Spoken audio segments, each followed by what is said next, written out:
Perlu saya sampaikan bahwa inilah pasar gratis pertama yang diadakan oleh warga Indonesia di Gaza, Palestina.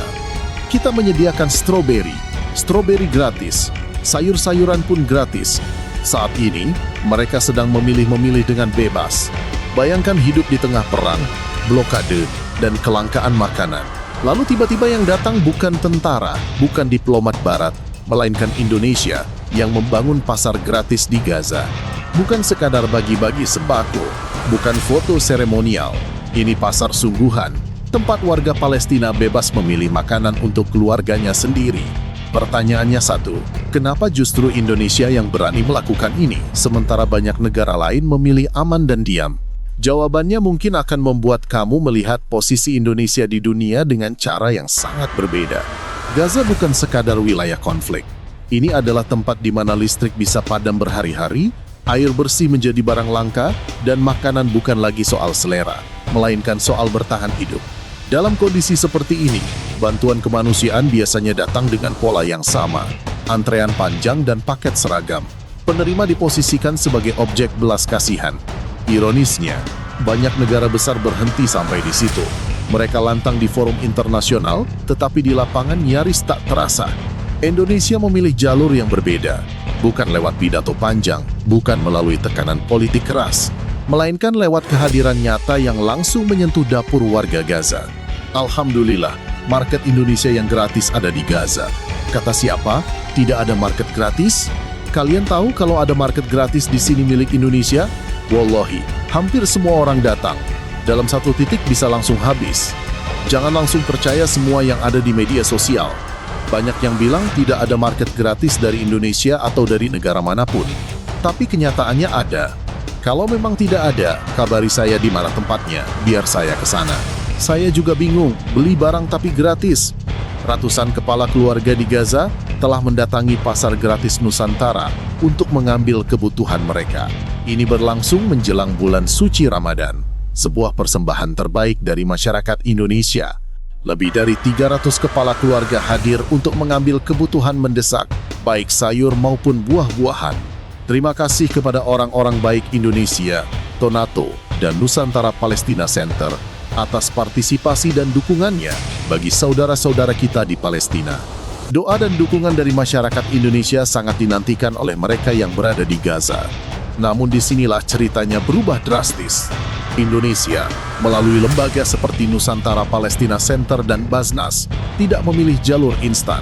Mereka justru mengajukan ide yang hampir tak terpikirkan di zona perang, membangun pasar Indonesia di Palestina. Pasar ini bukan dapur umum dan bukan gudang bantuan. Di pasar ini, warga terutama para ibu datang tanpa uang, tetapi dengan hak penuh untuk memilih sendiri. Sayur segar, buah-buahan, daging, dan kebutuhan pokok harian tersedia gratis, tanpa merendahkan martabat. Pasar-pasar ini dibangun di lokasi strategis, seperti sekolah dan pusat komunitas, di tengah situasi di mana bahkan lembaga internasional sering gagal masuk. Yang membuat dunia tercengang, program ini bukan dijalankan oleh negara barat, bukan pula oleh negara Timur Tengah kaya minyak, melainkan oleh Indonesia, negara berkembang yang kerap diremehkan. Bahkan, pelaksanaan teknis di lapangan dikoordinasikan langsung oleh WNI yang menetap di Gaza, seperti Abdillah Onim, yang menjadi penghubung hidup antara donatur Indonesia dan warga Palestina. Ini bukan simpati dari kejauhan. Ini solidaritas yang benar-benar hadir. Fakta berikutnya membuat semuanya terlihat semakin jelas. Pasar Indonesia di Palestina bukan program sekali jalan.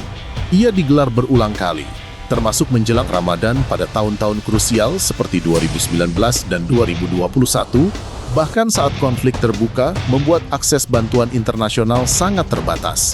Ketika banyak negara sibuk bermain aman dengan bahasa diplomatik, Indonesia memastikan dapur rakyat Gaza tetap mengepul. Di titik ini, perbandingan sulit dihindari. Negara serumpun seperti Malaysia tentu menunjukkan dukungan. Narasi dan simbol juga terdengar. Namun keberanian operasional membangun sistem bantuan langsung di zona konflik belum sampai pada level yang ditunjukkan Indonesia. Ini bukan soal siapa paling vokal, melainkan siapa yang benar-benar hadir ketika risikonya nyata.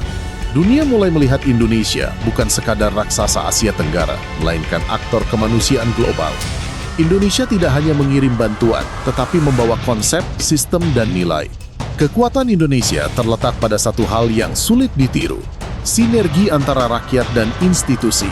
Dana dari masyarakat biasa disalurkan melalui lembaga nasional dan diwujudkan langsung di wilayah konflik.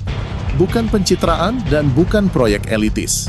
Inilah jawaban dari pertanyaan di awal. Indonesia diakui bukan karena senjata atau ancaman, melainkan karena keberanian moral untuk hadir ketika yang lain memilih aman. Pasar Indonesia di Palestina bukan sekadar program bantuan. Ia adalah cermin jati diri bangsa. Indonesia membuktikan bahwa menjadi besar tidak harus arogan, dan menjadi berpengaruh tidak harus mendominasi. Saat banyak negara masih sibuk menjaga citra dan simbol, Indonesia telah melangkah lebih jauh, meninggalkan jejak nyata yang membuat dunia termasuk Malaysia takjub dan bertanya, bagaimana mungkin Indonesia bisa sejauh ini? Jika menurut kamu video ini bermanfaat, jangan lupa klik like, tuliskan pendapatmu di kolom komentar, dan subscribe agar kamu tidak ketinggalan pembahasan di video selanjutnya.